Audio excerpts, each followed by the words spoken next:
To God. Gandang gabi po sa ating lahat. Isang mapagpalang araw muli na pinagkaloob ng Diyos sa atin. At binabati ko ang lahat sa pangalan ng Panginoong Hesus. Maging mga nasa online ay pagpalain tayong lahat ng Panginoon sa pakikinig.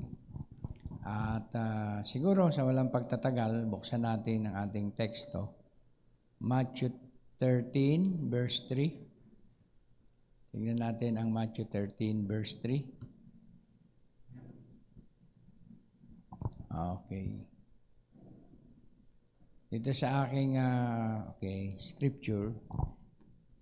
And he said many things unto the parable, saying, Behold, a sower went forth to sow. And when he sowed, some seeds fell by the wayside. And the fowls came and devoured them up. And some fell upon stony places, where they had not much earth. And for weed they sprang up, because they had no deepness of earth. And when the sun was up, they were scorched. And because they had no root, they withered away. And some fell among thorns, and the thorns sprang up and choked them. Amen. Glory to God. At verse 8 last, but other fell into good ground and brought forth fruit, and some 100-fold, and some 60-fold, and some 30-fold. Ang Diyos ay magpala sa kanyang mga salita. Let's pray. O dakilang Diyos, once again, narito po ang iyong mga salita, ang kasulatan. Pagkaloob mo sa amin ang pagkaunawa at kapahayagan sa mga salitang ito. Patuloy kang maghayag, mangusap sa bawat isang naririto upang patubuin, palaguin ang pananampalataya na aming natanggap. At ito'y magbunga hanggang sa tig-100. Hallelujah na bunga. Salamat sa iyo, Lord, sa mga tekstong ito. Pagkaloob mo sa amin ang mga pahayag na ito. In Jesus Christ's name we pray. Amen and amen. Tayo po'y makaupo na. Glory to God. Okay. Dito po ay ating pag-aralan itong tinatawag na wheat plant. Sapagkat ang tinatawag na katubusan ay hinalintulad sa tinatawag na puno ng tinatawag na trigo, halaman na trigo. At ito ay tinanim at hanggang sa ito ay tumubo. Ayon doon sa verse 8, hanggang sa ito ay magbunga, yung mga naitanim sa mabuting lupa ay nagsitubo. 100-fold, 60-fold, and 30-fold. Amen. Tumubo ito in a multiplied form. Dumami. Amen. Yung tinatawag na isang wheat seed, itinanim, at ito ay nagbunga ng multiplied form. Amen. So,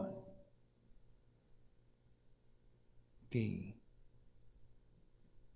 So, yung tinatawag na wheat field, the whole wheat plant, ito yung tinatawag na stages ng tinatawag nating iglesia. First, meron siyang stalk.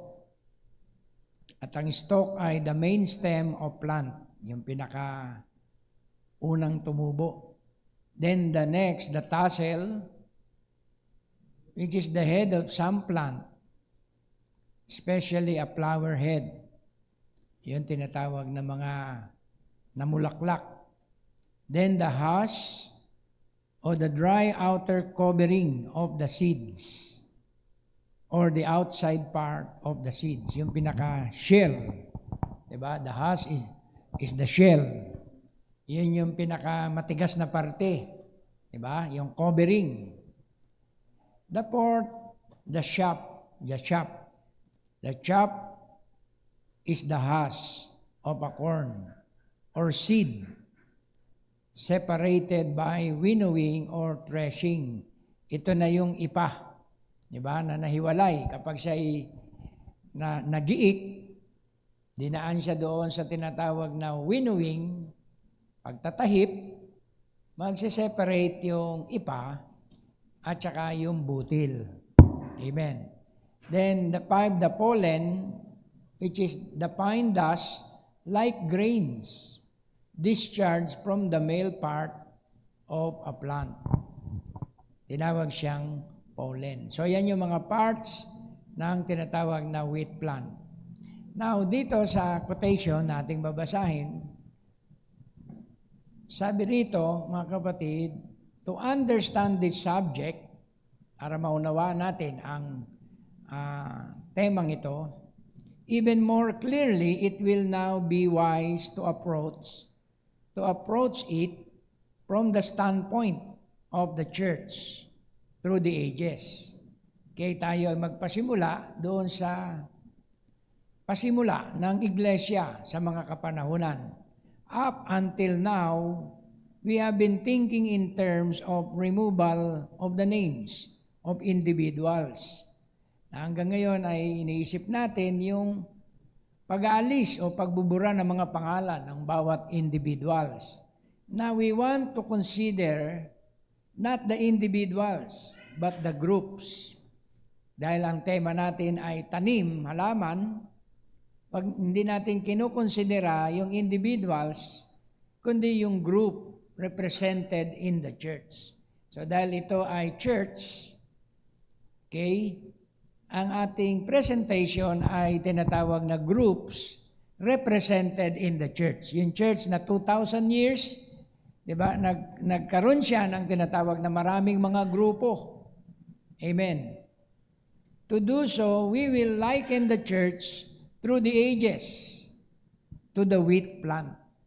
Halin tulad natin ang tinatawag na iglesia sa mga kapanahunan, amen, kagaya ng wheat plant.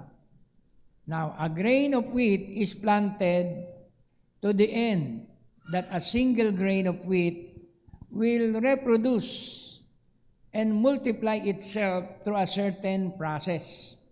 Bawat single wheat o grain of wheat ay kailangan mag-reproduce, okay, in a certain process. Okay. That single seed will die.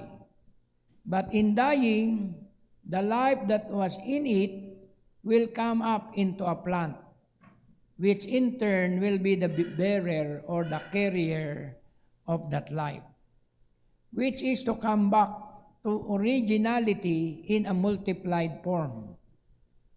Yung seed, which is Jesus, the great royal seed, died. Yun yung unang butil. Di ba? Na kung saan pinanggalingan ng napakaraming binhi o butil. Sa kanya lahat ng galing. That single seed will die. Kaya sa cross, siya ay nag-suffer, nag-sacrifice. But in dying, the life that was in it, sa kanyang kamatayan, ang buhay na nasa kanya, will come up. Ito ay babalik into a plant, sa isang tanim, which in turn will be the bearer or the carrier of that life. So, magiging tinatawag na carrier ng buhay yung halaman. Amen? In turn will be the bearer or the carrier of that life, which is to come back to originality in a multiplied form. Ito ay babalik sa kanyang tinatawag na pagka-original, no, na butil. Kaya lang, ito ay in the form ng tinatawag na multiplied form. Nasaan nyo na siya ng maraming butil. Isa lang ang inihasik na matay, nag-sacrifice, then pagdating nito sa tinatawag na dulo, sa bunga, ay marami na siyang binhi. Kaya sabi dito, Jesus, the great royal seed, died. Maliit lang dyan eh. Siguro dyan sa side nyo, hindi na mabasa dyan eh. No, Brother Rod, no? Maliit na. Okay, hindi ko malakihan dito sa Pero diyan, nababasa nyo? Diyan sa side nyo? Okay, basa pa. At sige, kung gusto niyo talaga mabasa, move forward. Pero kung gusto niyo lang marinig, okay na diyan sa inyong kinaupuan. So yung single seed, which is Christ, dying, and the life that was in it will come up into a plant. Kaya yung single seed, which is Christ, namatay sa Calvary, amen, ay nagbunga ng tinatawag na isang halaman. Amen, in a multiplied form, pagdating doon sa dulo. Now, inialintulad din ito sa section of the Book of Life. There's only one book, pero yung Book of Life may dalawang section. Okay? Pag binuksan mo yun, may dalawang section. Now, then, the record of this wheat plant, whose end is to reproduce the original seed in multiplied form, is the Book of Life. I repeat, the history or record of this wheat plant is the Book of Life. Kaya kung titignan mo ang kasaysayan ng tanim na ito, which is the wheat plant, ay makikita mo ang record saan? Sa Book of Life, of which a part of the Book of Life is the record of eternal life. And a section of the Book of Life, and this is convincingly seen by examining the wheat plant. A bare seed is sown, and soon a blade is seen, but that is not the wheat yet. Kung tumubo na yan, di ba, nagkaroon na ng mga dahon-dahon, hindi pa yan yung wheat. Amen? Then it grows into a stalk. Nagkaroon na ng mga butil, ng mga uhay, hindi pa rin yan ang wheat. This is not yet wheat. Life is there, pero ang buhay nandyan na, but not the wheat. Kaya sa pagpipreach ng 7 church ages, wala pa doon yung wheat during justification, sanctification, pero ang life ng wheat nandun na. Amen. Siya ay dumaan sa carrier ng 7 church ages. Amen. Yan yung sinasabi dito sa record ng wheat plant. At yun ang Book of Life. Kaya hindi lahat ng nando sa record ng Book of Life mananatili. Diba? Meron dong dinaanan lamang ng buhay, pero ito'y matutuyo. A wheat plant, but not wheat yet. Then at the end of the stalk is a little spike that send out a tassel. Karoon ang tinatawag na tassel. Is still a wheat plant, but no wheat yet. Yun ang proper term. Yan ay nananatili pa ring wheat plant. Pero walang seed, wala pa yung wheat yet, wala pa yung trigo. Kasi hindi pa time. Then the plant is pollenized. Amen, yung mga tinatawag na parang mga pulbos, no, na nag-pollenize para siya mag-reproduce. And we see the chaff grow. This looks mighty like the wheat. Nagkaroon na siya ng tinatawag na shock. But it is not yet the seed. Then forms the wheat in the husk. Amen. It is now back to what it was originally. Now the ripened wheat is harvested. Kaya sa loob ng shock, nandoon yung life, yung wheat. Amen. Kaya ang i-harvest ay yung tinatawag na wheat. Amen. Glory to God. Part of book names are blotted out. Part of that wheat plant ay madadried, matutuyo. Di ba? Hindi na ito kailangan sa harvest. Di ba? Aanuhin ang tinatawag na reaper. Aanuhin niya yung ipa. Aanuhin niya yung mga dried stem. Aanuhin niya yung mga shock. Hindi na po yun parte ng harvest. Di ba? Wala nang paggagamitan, kundi sunugan. Ganon din sa Book of Life. Amen. Part of the book names are blotted out. Nanatili lang silang carrier, but they are not the wheat. Di ba? Let's go over that again. Here is that original seed that was planted. It reproduced a blade. That wasn't it. Yung blade, hindi pa yon. It produced a stalk. Not it either. Here come a husk, in which the wheat is to form. Ipo-form pa lang yung wheat. That isn't it. The tassel appears, then the pollen falls on those pistils. Part of that plant is quickened. Something of that original seed that came up through the rest of the plant turns into seed. Amen? Why did not the whole plant go into the seed? Bakit hindi na lang yung buong plant ay naging butil o binhi? Ito ang answer. Because it was created to that end. Ginawa sila doon sa ganong hangganan lang. Di ba? Amen. Just part of that plant can go back to being a seed. Pero may bahagi ng plant, wheat plant na yon ay magiging butil o binhi. Amen? Because just part of that wheat plant is eternal life wheat. Kaya yung parte ng tinatawag na wheat plant is eternal life wheat. Kaya mapansin natin, no, sa buong church ages, pag humantong na sa dulo yung manifestation, let's say, ng husk o ng ng stalk, di ba? Madadried na yon. Yung buhay na nandun, mga kapatid, na predestinado ay, ano po yun, mga kapatid, dadaloy doon sa susunod na manifestation. Amen, which is the tassel. Amen. Then after the tassel, the pollen, then hanggang makarating siya sa shock. Dahil tumatakbo ang kapanahunan, di ba? Sa literal na mga iglesia at grupo na nasa kapanahunan na yan, amen. Kapag na-serve na ang purpose ng stock, yung buhay na yon, dadalhin na ng Diyos yun sa resting place. Di ba? Kaya yung mga saints na namatay, under kay Luther, under kila Wesley, mga kapatid, ay sila yung part of the wheat na kung saan ay predestinated. Can you say amen? Sila ay hindi mabablatted out. Yung carrier, yun ang nablotted out. Di ba? Kaya hindi po lahat yan ay tinatawag na wheat plant. Amen. Yung binubuo ng wheat plant, yun lang ang magiging parte ng book na hindi mabablatted out. Yun din ang parte ng wheat plant na hindi mabablatted out. Seed that came out through the rest of the plant turns into seed. Okay? Why did not the whole plant go into the seed? Bakit?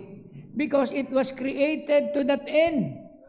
Kaya hindi mo maobliga yung dahon, yung sanga, di ba, yung shock ay makasama sa pagiging binhi. Dahil nilikha lang sila hanggang doon lang. Di ba? Kaya pagtapos na yung kanilang ministry, goodbye na yon, mga kapatid. Di ba? Kaya maghihiwalay talaga yung butil at saka yung balat. Amen. Dahil hindi sila parte ng tinatawag na wheat seed. Naging parte sila ng wheat plant for a season during the church ages. Can you say amen? At nag-serve sila ng kanilang purpose. It's like a carrier. Habang nasa womb pa tayo, mga kapatid, ng church ages, yun yung ating carrier. Pero may appointed time, iluluwal tayo. Amen. At ang time na yon ay ang ating kapanahunan. Amen. Na iluluwal, mga kapatid, ang predestinated seed in a multiplied form. Amen. Do you get it? Amen. We are the royal seed ngayon in a multiplied form. Si Christ yung royal single seed, mga kapatid, na namatay, nabayubay sa cross, pero nang siya ay dumaloy sa 7 iglesia, multiplied form na siya. Ngayon sa ating kapanahunan. Kaya sabi rito, you have a perfect type of that in Israel leaving Egypt. They came out about 2 million strong. All escaped through the sacrificial blood. All were baptized in the Red Sea. All came up out of the water, enjoying the Holy Spirit manifestation. Parang church ages. They enjoying the Holy Spirit manifestation. Okay? And blessings. All ate angel food. 7 church ages. May angel food ng 7 messenger.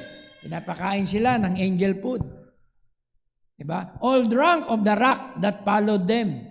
May kapahayagan sa bawat kapanahunan. Yet, except for a very few, they were not but carriers.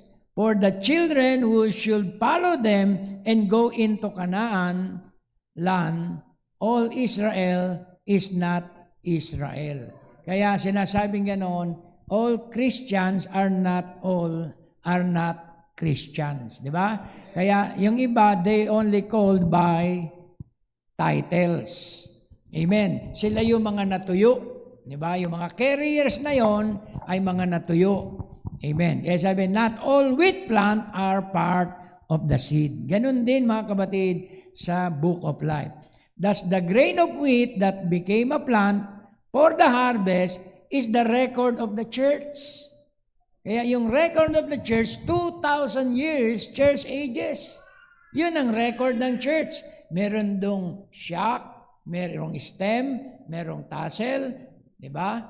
Merong panahon ng pollinization, may panahon ng shock, Pentecostal time, and even as not all the wheat plant is wheat seed, and as not all that plant is used in the harvest. Kasi ang pinaka-importante, mga kapatid, ay ang harvest. Amen? Kailangan bumalik uli siya sa pagiging original wheat. At kung bumalik ang original wheat, it's the time of harvest. As sabi nga not all the plant is used in the harvest. Amen? So, with the church. Ganon din sa iglesia. All the church is not the bride. Hindi lahat, mga kapatid, ng iglesia ay bride. And neither is it all given eternal life. But one part of it is gathered into the garner, and a part of it is kept, that it might enter into eternal life in the second resurrection. Tignan nyo, nahati pa pala yung bahagi ng wheat. Di ba? Yung part nito nilagay sa garner. Sino to? Ito yung tinatawag na mystical body, bride of Jesus Christ. And another part of it is kept. Maghihintay ng 1,000 years. It might enter into eternal life in the second resurrection. Can you say amen? Hindi sila naging parte ng first resurrection, kaya sila ay iningatan, pinreserve, pinag-intay. Kaya sabi, rest of the dead live not until the 1,000 years were finished. Diba? O matapos ang 1,000 taon na kapanahunan. Then, the second resurrection. And 3, part of it which is accounted chaff, yung bahagi din ng wheat plant, which is accounted chaff, is burned in the lake of fire. Diba? Hindi sila na-preserve para sa eternal life, sa second resurrection. Na-preserve sila sa second resurrection para saan? Sa lake of fire. Binuhay para sunugin. Diba? Dahil hindi sila nasumpungan doon sa book of life. Can you say amen? Kaya may mga bahagi yung tanim, yung wheat plant, mga kapatid, na carrier lang. Di ba? Hindi, wala na po silang silbi. Pag na-harvest na yung seed, yung wheat, hindi na po mahalaga yung tinatawag na damo, yung tangkay, wala na doon ang buhay. Di ba? Kumbaga sa na-harvest na yung buhay. Ngayon, sa kapanahunan natin, in a multiplied form. Nag-gets nyo, mga kapatid? Kaya yun yung tinatawag na tipo din ng book of life. What does it have to have? A carrier to bring forth a multiplied form. Jesus Christ died. He gave His life. Alam natin kung ano yung life niya. That was the token. And that life was to come back upon the church and bring many sons like unto Himself, unto glory in the resurrection. But as the wheat seed had to have a carrier to bring forth multiplied wheat seed, even so, there had to be a church which will be the carrier of the life of Christ. At ang pinakahuling church, mga kapatid, ay ang tinatawag na Laodicean Church Age. Amen? Diyan, mga kapatid, ay na-preserve yung tinatawag na buhay. Di ba? Merong mga binhi na tatawagin, pero pagdating sa dulo, anong nangyari sa church? Lukewarm. Di ba? And knoweth it not. Wretched, miserable, blind, and poor. Wala nang natitirang buhay. Kaya sinuka niya na sa kanyang bibig. Di ba? Ang mensahe. Kaya yung church, yung seed, nasa labas na. Di ba? Naka-come out na. Wala na doon sa church. So yung church ngayon ay carrier na lang. Ready for burning. Can you say amen? Kaya sa panahon na ito, kung ang individual ay magde-depend sa church, de-depend sa nila yung kanilang credo, yung kanilang organization, yung kanilang dogma and creed, oh my, mapapabilang sila doon sa tinatawag na carrier. At ang carrier, mga kapatid, ay susunugin lang. Di ba? Dahil walang maiiwan ditong record of eternal life. Na-gathered na yung eternal life. Kaya sabi rito, but as the wheat seed had to have a carrier to bring forth multiplied wheat seed, even so there had to be a church which will be the carrier of the life of Christ. As the blade, stalk, and tassel, and husk were the carriers for the seed, but not the seed itself. So the church corporate, through the ages, has been the carrier of the true seed. Kaya tinawag nga yan na denominational ages. Diba? Kasi diyan nabuo yung mga iba't ibang mga sekta. Yan nagkaroon ng Lutheranism, Protestantism, Methodism, Pentecostalism. Diyan nabuo, mga kapatid, yung iba't ibang carriers. Ahas were the carriers for the seed, but not the seed itself. So the church corporate, through the ages, has been the carrier of the true seed, though not the seed itself. That is why we can say that the book of life is the whole wheat plant. Amen. Kaya yung mga nabura doon sa book of life, mga kapatid, ay wala ng bahagi sa buhay. Amen. Kaya tinawag dyan na ang book of life is the whole wheat plant. Binding the tares. Ito na ngayon, sa huling panahon, sa huling araw, susuguin ng mga anghel, amen, to sever the wicked from among the just. Yung just ay yung wheat. Amen. Yung wicked ay yung tares. Kaya sa parable na Matthew 13, amen, ito raw ang mangyayari sa huling panahon, and this is exactly what John the Baptist and Jesus said, for John said that the wheat will be gathered. Kaya unang titipunin ng wheat. Can you say amen? Kaya may come out sa wheat, come out of her. Alis kayo dyan sa carrier. Umalis kayo dyan sa mga tinatawag na mga institution na yan. Amen. Kayo ay mapabilang sa tinatawag na wheat plant, wheat seed. Bind the tares and then gather the wheat. Kaya pansinin mo, mga kapatid, ang tares, mga kapatid, ay merong binding. The ecumenical move will bind the tares, the churches together. For the tares must be bound first, and through their end is burning. Alam naman natin, yung end, yung dulo, mga kapatid, ay third woe. Gera. Di ba? Yung after na i-binding, isali sila sa tinatawag na ecumenical. Ano naman po ang mangyayari sa ecumenical? Ay labanan nila ang tinatawag, lalaban sila at sasali sila doon sa tinatawag na war. Makakasali sila sa war. Ibibigay nila yung kanilang right hand, yung kanilang forehead, which is their intellectual, their belief. Isusupport nila yan doon sa movement, di ba, ng ecumenical. Ibibigay nila yung kanilang right hand of support. Okay? Kaya anuman, mga kapatid, ang maging partisipasyon ng simbahan, amen, sa gera, amen, yun po, mga kapatid, ang kauuwian noon ay burning. Di ba? Kaya makita natin sa Revelation Chapter 17, ang dakilang Babylonia ay sinunong. Ang dakilang syudad ay walang nalabi. Maging ang mga daughters. Diba? Ano mga daughters? Yung mga naki-affiliate doon sa tinatawag na mother of harlot. Kaya makikita natin saan po dadalhin ang tinatawag na Antichrist, itong tinatawag na mga churches. Dito po sa burning. The churches together for the tares must be bound first, and though their end is burning. Kaya makita nyo mga kapatid, no? Anong sabi?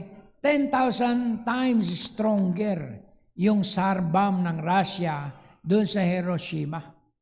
10 times stronger. Ilang libong missiles, mga kapatid, ang tinatawag na deposito ng Russia. Ilang libong missiles ang deposito ng Amerika. Ilang libong missiles ang deposito ng iba't ibang nasyon like North Korea, Israel, daan-daang missiles yan. Siyempre, alangan naman, magtira pa sila, magreserba pa sila ng missiles. Sa time ng Third War, lahat yan, automatic. Pag may nag-start, yun na po. I-release na yan. Sabi nga ng Russia, kapag sinakop nyo ang aming syudad, automatic nuclear war yan. Diba? Pag nagkaroon ng oppression dito sa aming lugar, sa Russia, pag inattempt nyo, automatic yan. Ganon din ang US, mga kapatid. Diba? Pag meron silang nakita sa tinatawag na satellite, na mga ang direksyon ay papuntang west, sigurado na po yan, mga kapatid. Diba? Kaya yun ay end of all flesh. Yun yung sinasabing burning. Kasama rin sa burning yung mga churches. Diba? Imagine mga simbahan, mga denominasyon na kung saan ay in-establish nila for how many years. Founded yung mga church na ganun. Diba? Wasak lahat, mga kapatid. Everything will be killed. Every living thing on earth will die, will perish. Sabi ng Malakay 3, I will burn the earth. Diba? Like an oven. Diba? Sa oven ba, mga kapatid, meron bang hindi doon masusunog pag nilagay mo sa oven? Sunog lahat, mga kapatid. Amen. Kaya walang malalabi. Kaya ang mangyayari, mga kapatid, second resurrection. Ang lahat ng hindi nakasama sa bride. Diba? Foolish, righteous, kahit righteous pa yan, foolish virgin pa yan, second resurrection lahat ng baksak niyan. Amen. Dahil ang bride ay nasa glory, tinipon sila doon sa tinatawag na, ano yun? Sisidlan.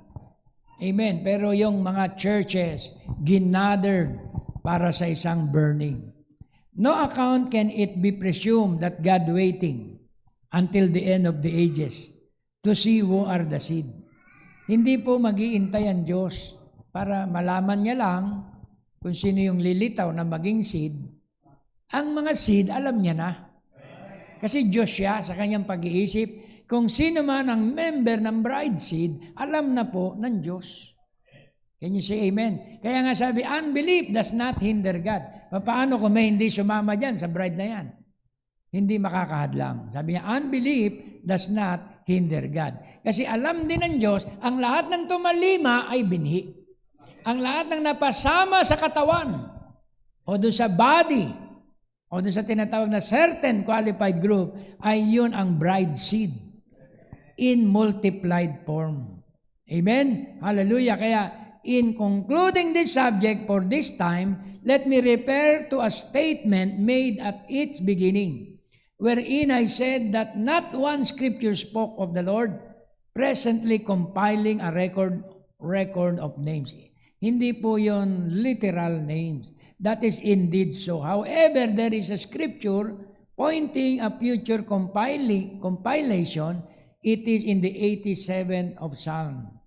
And the Psalms speak of the Lord writing up the names of all those born. Sino yun? The 144,000. Di ba? And no account can it be presumed that God has to wait until the end of the ages or the period of time dealing with Zion in order to know who all might be born in Zion. Nasa foreknowledge niya na yon. Again, that will be preclude omniscience. Kung mag-iintay pa, kailan ba ipapanganak ito? Hindi na, mapipreclude na yung omniscience of God. Di ba? Kaya ano po mangyayari? Surely He knows who all comprise that number. Surely He knows who all comprise that number of the bride. Alam ng Diyos ang bilang. Can you say amen? Ang nobya. Surely He knows who all comprise that number. But what is it? It is not simply the revised roll wherein God simply places in a new record those names which remain after the second resurrection and pertain to Zion. Surely that is it. Kaya yung bride member ay meron na po silang revelation. Pag narinig nila yung name nila, magre-respond sila. Amen. Kaya Nancy, there is nothing to quicken. Kaya sa kanilang manifestation, amen, ay magmamanifest kung sila ay binhi. Diba? Sa iyong mga patotoo na ginagawa, sa iyong response sa mensahe, doon ma-identified kung ang manifestation na yon ay sa bride o non-seed. Can you say amen? Pag non-seed, walang nakukwikin. Walang nagmamaterialize. Pero doon sa seed of God, merong tinatawag na growing na nagaganap. Merong maturity kung sinubok man. Merong tinatawag na natututunan. Merong tinatawag na progressive na nangyayari. Kaya alam natin, two spirits yan sa church ages. Amen? Merong two spirits. Kaya sa time ng carrier, dumadaan, mga kapatid, yung buhay, may nasiseparate pa rin.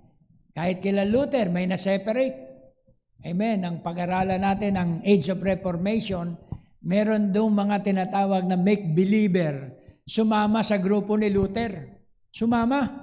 Kasi ang lakas nung tinatawag na antas ng revival, ng Reformation, nakisali. Pero ang ginawa nila, alam nyo ba, mga kapatid, nambato ng mga simbahan. Nambasag ng mga rebulto publicly. Kaya nagkaroon ng war. Sa time nila Luther, hindi nila ginawa yung mga ganong tinatawag na rebellion. Pero may humalo. Nakita nyo mga kapatid, para mapawalang saysay yung Reformation. Kaya nagkaroon ng gera. Humalo. Diba? Mga make-believer, nagsympathize kila Martin Luther. Pero yung tunay na Lutheran at that time ay mga humble, sincere, mga kapatid. At sila ay nag-gathered doon sa Garner. Can you say amen? Waiting for the time of redemption. Ganon din yung mga sa panahon ni John Wesley. Yung mga binhi doon, mga kapatid, nag-gathered. Yung mga binhi sa tunay na Pentecostal nag-gathered. Pero yung rest ng mga sympathizers, nagpatuloy hanggang dun sa dulo. Kaya dito sa huling kapanahunan, hindi natin sila kaisa. Diba? Kumalaban sila sa bride seed. Yung mga ugali ng rebellion, yung mga ugali ng tinatawag na separation, finding loopholes, ay mga pag-uugali ng mga sympathizer at naging make-believer sa huling kapanahunan na to. Kaya ise-separate yung wheat tsaka tares. Kaya may preaching ang prophet, the seed shall not be heir with the shock. Di ba? Kaya kung hanggang balat lang ang manifestation, hanggang dun lang yon. Amen? Kaya two spirits at the last days will be so close together. Matthew 24:24. Pag sinabing so close together, so-called end time yun. Di ba? Hindi magiging so close together kung Lutheran yun, kung Wesleyan yun, kung Pentecostal yun. So close together dahil nandito rin sa realms ng message. Amen. Para dayain, mga kapatid, maging ang mga hinirang. Amen. If possible. Pero ang binhi, hindi po, mga kapatid, predestinated yan.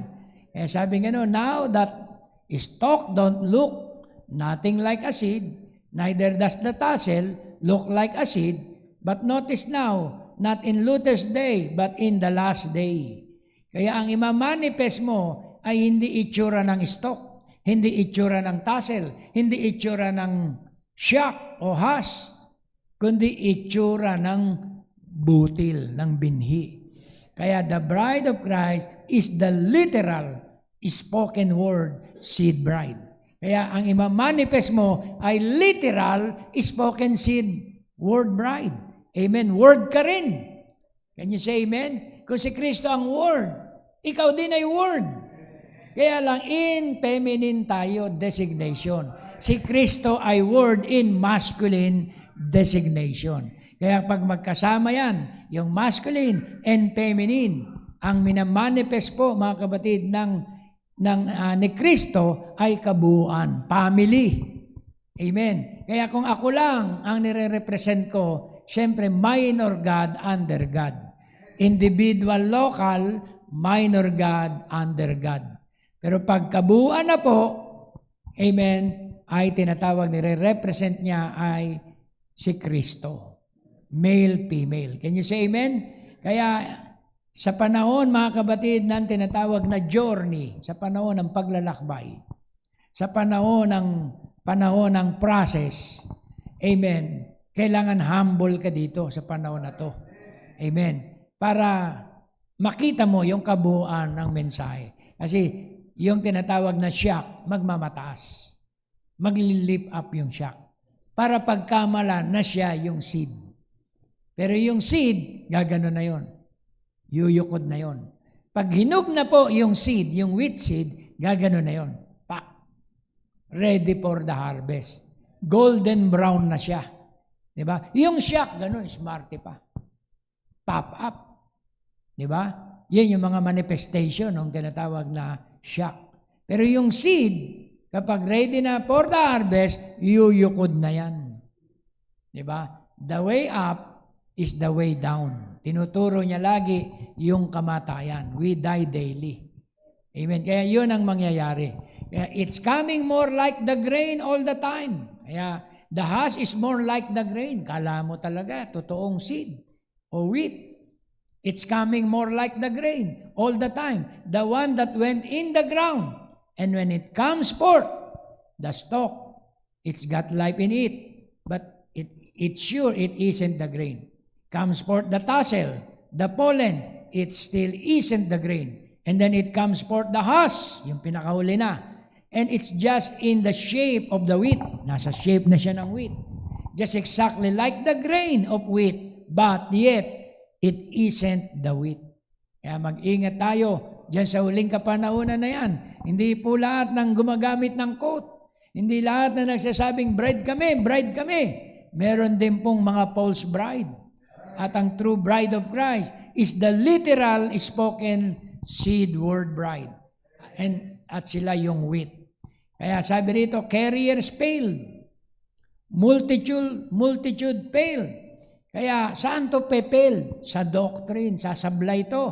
Mga kapatid, ang nagkiklaim na bride at hindi siya tunay na bride, sasablay siya sa doktrina. Can you say amen? Sasablay siya sa turo. Kung hindi kulang, so sobra. Amen. Ganon ang ginawa ng kaway. So Wesley failed. The same way as Sarah did. Doubting the supernatural birth, being the baptism of the Holy Ghost. Pagdating sa new birth na usapin, maraming magpe-fail. Ang shock, ang husk, ang tassel, ang pollen, magpe-fail lahat mga kapatid. Amen. Pagdating sa tinatawag na new birth, or the supernatural birth, as Sarah did at the oak tree, when Wesley was introduced to the supernatural, when the Pentecostal age come on, and Wesley was introduced to the speaking in tongues, and all this, and they laughed and made fun of it. The same din sa new birth, they made fun of it. Amen. Ano ba yung new birth nyo? Di ba? Kung ano-ano sasabihin, jail 63, i-ridicule, lalaitin. Inyo lang yan, invento nyo lang yan. Amen. Ganon din ang nangyari mga kapatid sa time, mga kapatid ng Pentecost. Amen. Nilibak nila ang tunay na kapanganakan. And Presbyterian, every one of you turn your nose up on it and went away from it. Right. What you do, Wesley? You sold your child to an organization and it died and perished, and that's exactly right. But Wesley is innocent. Luther is innocent. Lahat sila ay under the mediatorial works at that time. Can you say amen? Kaya sila ay ginathered, mga kapatid, sa garner. Inintay ang appointed time dito sa harvest time ng end time. Kaya pagdating ng harvest time ng end time, ito yung revealing ng 7 seals. Yung revealing ng 7 seals, inilagay sa position sila Luther, Wesley. Ito ang parte nyo. Hindi kayo blotted out sa book of life. Kayo ay parte ng tinatawag na wheat plant, pero predestinado kayo sa wheat. Can you say amen? Kaya sila Wesley, Luther, Pentecostal, Bride of Christ in these last days ay meron lang one revelation. Amen. One understanding, one faith, one Lord, one baptism. Dito tayo magtatapos. Sardisian Church Age 259. Now this is the next step. Logically, we think that is the actual forming and harvesting of the grain. The completed cycle, ito na yung kompletong tinatawag na cycle. But not so. There is, sabi rito, there is another stage. And that stage is when the husk of chaff is formed to cover the seed. Amen. Kaya babakuran, di ba? Babalutin ng husk yung seed. And that is exactly what happened in this spiritual cycle. Sa spiritual cycle na to, mga kapatid, di ba? Babakuran ng tinatawag na shock ang seed. And at the turn of the 20th century, in the start of the Laodicean age, there was a widespread belief that the Holy Ghost was falling exactly as He did at Pentecost. People were talking in tongues and claiming to be baptized with the Holy Ghost with the evidence of speaking in tongues. But I have walked in the grain fields many times, and there in the late summer, I have plucked the heads of the wheat and rubbed them in my hand to get some grain. When to my surprise, there wasn't any corn of wheat in the chaff. Though indeed it surely looked as if wheat were there. This is a perfect picture of the so-called Pentecostal move. So ang perfect picture ng Pentecostal move in these last days, pag dinampot mo yung shock na akala mo trigo na, pinisa mo, walang trigo na lalabas, kundi immature na kalagayan, mga kapatid, ng iglesia. Can you say amen? Wala kang ma-harvest, mga kapatid. Amen. Kaya sabi niya, dahil sila ay tinatawag na, yun ang picture niya. Wala doon yung tinatawag na trigo. Because, and that this is a proven fact, is found in that these people organize on a doctrine and bound themselves right back as did the organizations ahead of them. Ginaya lang nila yung mga pamamaraan ng mga organisasyon kung paano nila bakuran, kulungin yung tinatawag na mga wheat life ahead of them, proving that instead of being the real seed, they were the chaff or protecting cover for the wheat seed. As long, mga kapatid, na yung life ng wheat ay nasa tinatawag na immature condition, andyan pa ang shock. Diba? To protect the wheat life o the seed life. Can you say amen? Pero kapag nag-mature na yung seed life, diba, na binabalutan ng mga shock, ng mga sistema, pag mature na, mga kapatid, tigas na yung loob, diba, yung butil, matutuyo na yung balat. Maghiwalay ang balat at butil. wala nang magagawa ang mga carriers. Magka-come out yung mga true seed, predestinated. Kaya sa panahon natin ngayon, mga kapatid, sa cycle na ito, pagkukulungin mo ang bride seed at nag-mature na yan, hihiwalay na yan, mga kapatid. Ang difference, turo. Kaya ang turo, mga kapatid, ang malaking diferensya ngayon, mga kapatid. Kailangan i-lay down mo talaga yung tamang turo. Yung tinatawag na salita ng Diyos na naghihiwalay sa unbelief. God's word calls for a total separation from unbelief. Kasi kung hindi ka maihiwalay from unbelief, hindi ka magmamature. Pag pinisa ka, para ka lang liquid, parang gatas ka lang sa loob ng shock. Diba? Pag winord test ka, wala kang alam. Diba? Nasabihin mo, akala ko pare-parehas lang lahat ng end time. Akala ko ang cleansing, changing, pare-parehas lang. Akala ko basta end time ka na, ay seed ka na. No, sir. Not all Christians are Christian. May called out once pa out of the church. Kaya out of 7 church ages, meron pang mga tinipon. Amen? Yun ang tinatawag na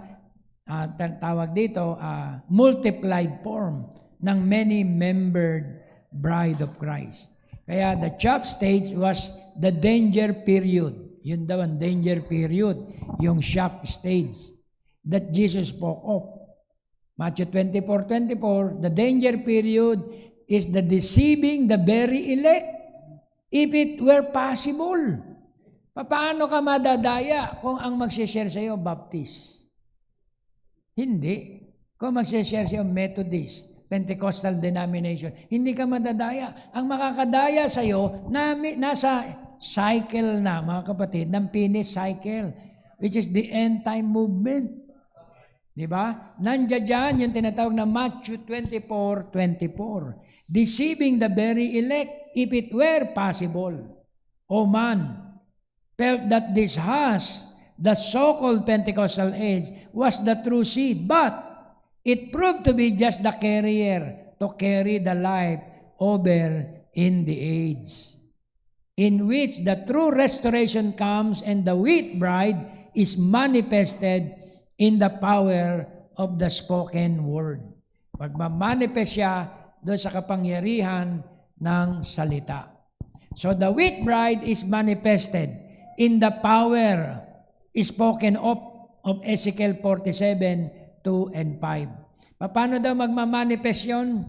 Diba? Na sinalita sa Ezekiel 47 verse 2 and 5. Itong chapter 47 ng Ezekiel, mga kapatid, ay binabanggit dito, then brought me out of the way of the gate northward, and led me about the way without unto the outer gate, by the way that looked eastward.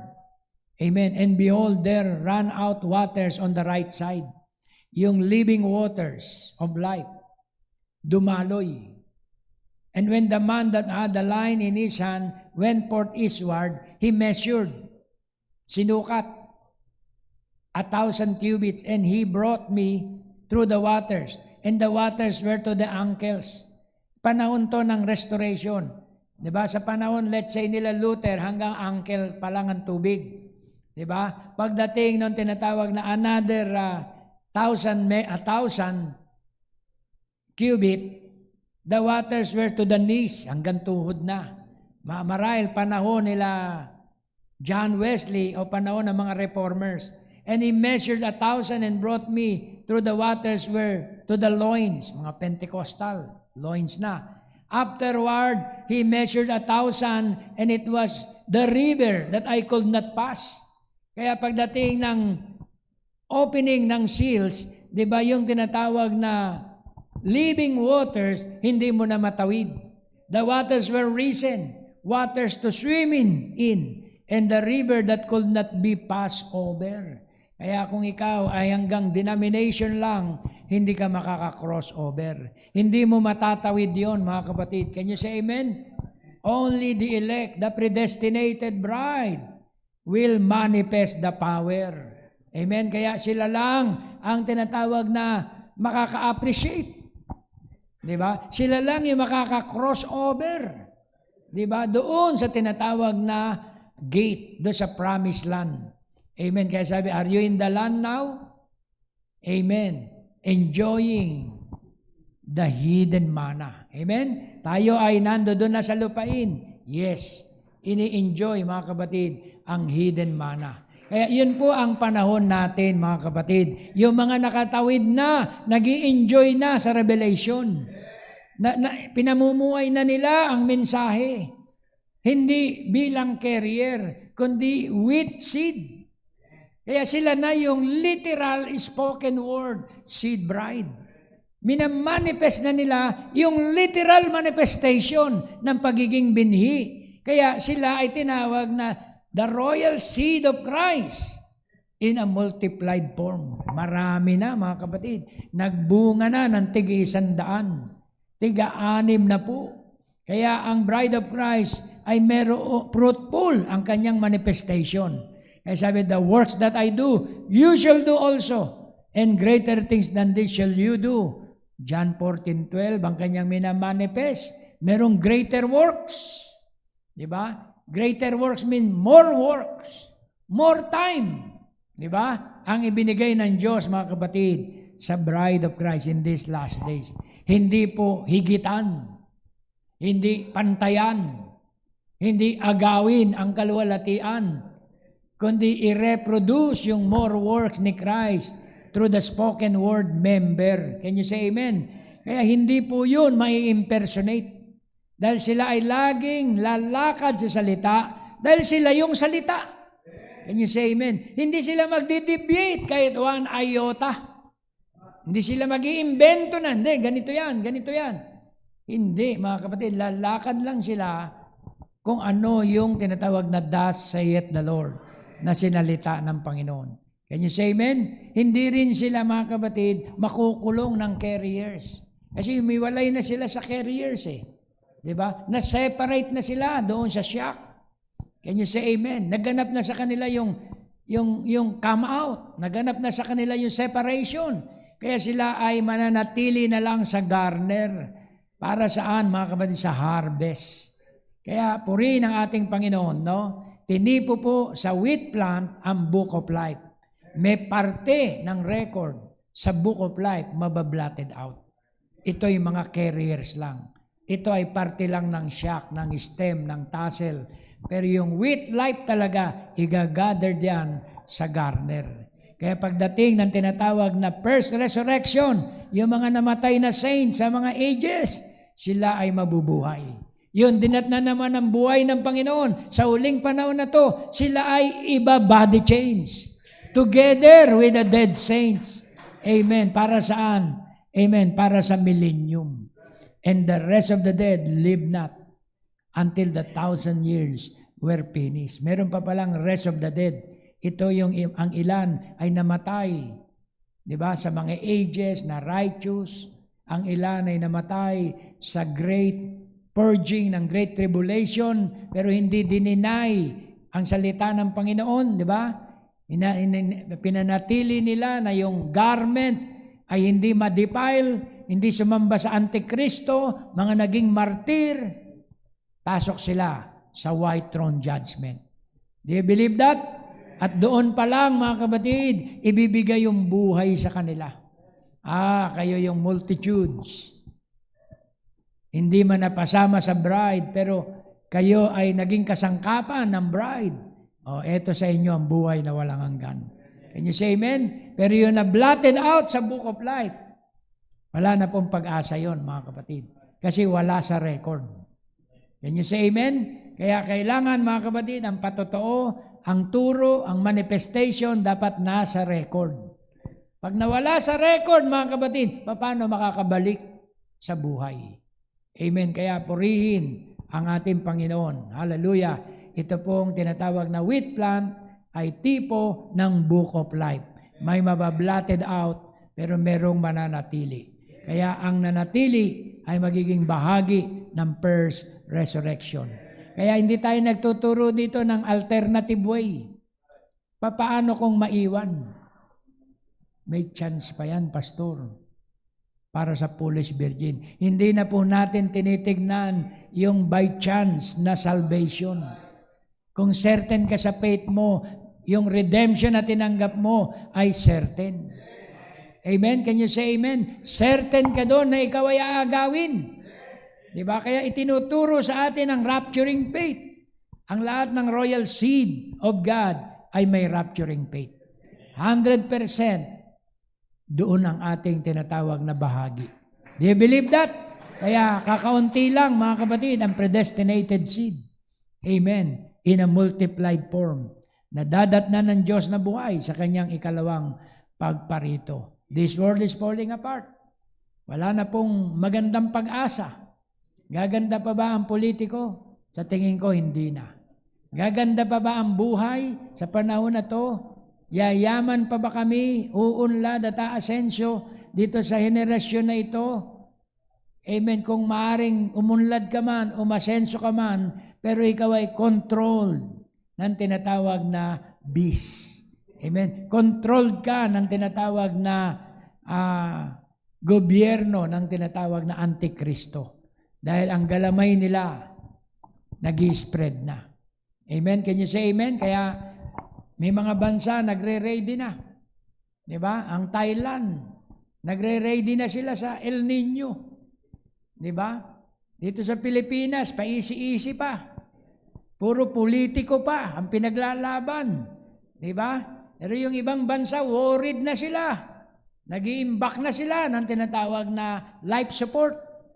Dito, ang iniimbak dito, mga kapatid, milyones at posisyon.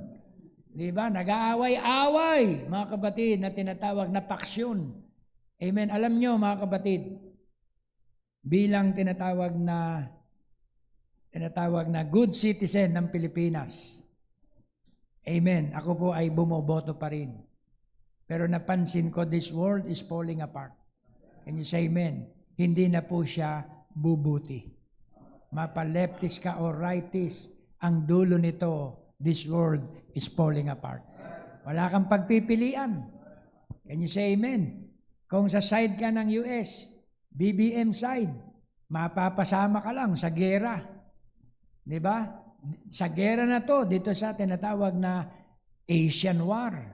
Tama? Kasi sa side ka naman doon sa isang side. Sasakupin ka naman ng communist. Di ba? Red China, yung tinatawag na mamumuno dito sa Pilipinas. Gusto niyo pa po ba yun, mga kapatid? Wala na, no choice. Ang gusto ko, mamumuno dito sa Pilipinas, si Kristo. Diba? Yung gobyerno ni Kristo ang iiral dito. Hindi ka pala DDS, Pastor? Yes, hindi. Hindi ka pala BBM? Yes, hindi.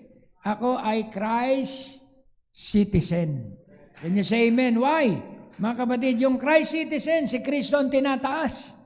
Kaharian ni Kristo ang tinataas, hindi gobyernong pantao. Dahil yung gobyernong pantao, nakita na natin sa Daniel chapter 2, magigiba, mawawasak ang lahat ng gobyernong pantao. Ibig sabihin, hindi naman. Sa panahon na to, binibigay natin kay Cesar ang para kay Cesar. Diba? Ano ba yan nandiyan dyan? Rebulto ni Cesar. Image, ibigay kay Cesar, ang para kay Cesar. Ibigay ang sa Diyos, para sa Diyos. Can you say amen? Kaya purihin ang ating Panginoon, mga kapatid. Ayop, naintindihan nyo, mga kapatid, yun tayo natin. Amen. Kung magkakaroon ng millennium, bababa si Kristo, at magkakaroon ng eleksyon, si Kristo ang i-elect ko bilang supreme leader ng buong mundo. Can you say amen? Pero paano natin yan magagawa ngayon? Ngayon pa lang sa confession ng ating faith, dapat si Kristo ang ating pinapahayag. Ang kanyang mensahe ang ating ipinapahayag. Kaya sabi nila, mga kapatid, ng isang matinding intelligence, ng tinatawag na matinding intelligence ng Amerika, yang mga Kristiyano, yan lang ang hindi nyo mapapasunod. Dahil may sarili na silang sinusunod. Tama po ba, mga kapatid? Kasi ang mga Kristiyano, may sarili na yan na tinatayuan. Hindi yan makikipag-compromise. Yung real Christian.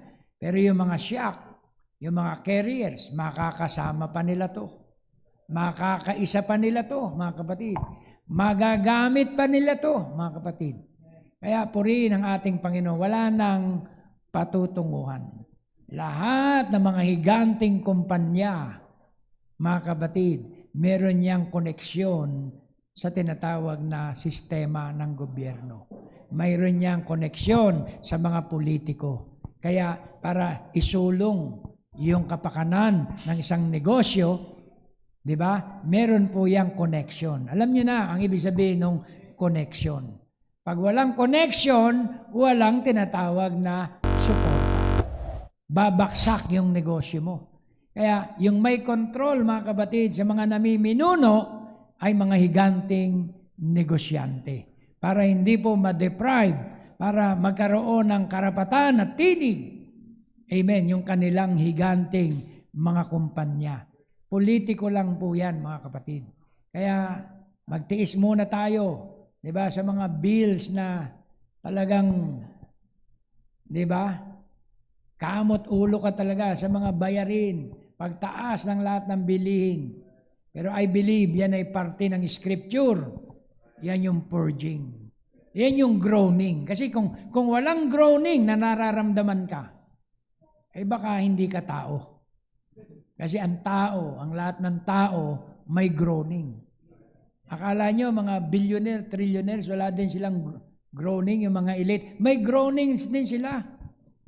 Kasi ang gusto nila, 300 lang sila dito sa mundo. Ang groanings nila, kayo at ako. The useless eaters of this earth, 8 billion plus population. Diba? Ang sasabihin nila yan, wala nang matitira sa amin. Kayong mga useless eaters, kayo nang umuubos ng tinatawag na biyaya ng mundo. Can you say amen? Kaya yun, ang gusto nila, mass depopulation. Diba? Virus, mass depopulation, world wars. Diba? Chemtrails, totoo po yan, mga kapatid. Yung mga chemtrails, diba? Mga chemical sa atmosphere, sila, mga kapatid, ang gumagawa niyan. Amen. Ang purpose, mass depopulation. Kailangan 300 lang na mamamayan, na elite na families on earth ang titira dito. Gusto nila gawing millennium na ang earth ngayon. Pero dito, mga kapatid, mabibigo sila. Kapag naganap ang pag-agaw ng bride, yung Tsar-bomb, mga kapatid, ng Russia, yung tinatawag nilang Satan bomb, i-release yun. Pero yun, ang tinesting daw nila yun. Ha? Nag-circulate yung tinatawag na wave. Yung wave nung nuclear sa umikot yung wave. Doon sa buong mundo, isa lang yun. Isa pa lang yung sinample nila doon sa somewhere sa Antarctica. Nang sumabog yun, gumanon yung wave. Yung mga bintana ng malalayong mga bansa nabasag, mga kapatid, dahil sa shockwave. Isa pa lang yun. Diba? Ilang daan ang ganyan nila, ilang libong missiles, nuclear warhead ng Russia. Russia alone. E paano yung US? Sabi ng US, 10,000 times kaya naming gunawin ang mundo. Kung di ako 10,000 o 3,000 times, kaya naming gunawin ang mundo. Diba? So, totoo yung sinasabi nila. Hindi sila nagbibiro. Kaya, pag sumiklab ito, sinong makapipigil? Sabi ng Biblia, in one day, gunaw ang mundo, mga kapatid. In one day. Diba? Doon sa tinatawag na third war. Diba? Ubos, mga kapatid, ang living things dito sa mundo. Kaya may doktrina dito sa end time Meron pa raw matitira. Diba? Na little group. Saan, mga kapatid mo, itatago yan, mga kapatid? Yung missile na bumabaon. Diba? Ng ilang, diba? Daang metro sa ilalim ng bunkers. Diba? Saan mo itatago na pati kalawakan, apektado? Saan mo itatago? Kaya tama yung sinabi ng propeta. outside of the elected bride, everything will be killed before the millennium. Di ba? Swerte naman nun, mga kapatid, nagtago lang, nakapasok sa millennium. Di ba? Swerte naman yun, mga kapatid, without the atonement, nagtago lang sa bunker shelter na pinondoan ng bilyong-bilyong dolyar. Amen. Kung yun ang tinatawag na paraan, di lilitaw yung redemption. Pwede pala yun. Di ba? Kaya hindi ubra, mga kapatid, ang mga ganong pamamaraan.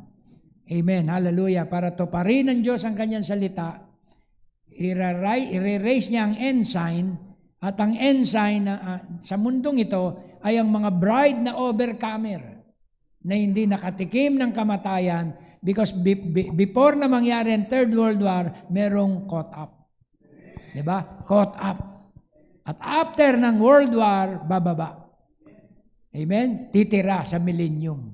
So ano ang apakan? Ashes na. Ashes. Diba? Kasi naganap na yung Malakay.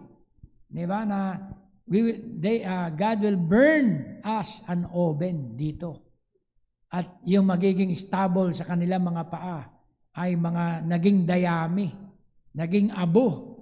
Amen, sa time ng Third World War. So God bless you all. At ang pagpapala ng Diyos ay sumaatin lahat.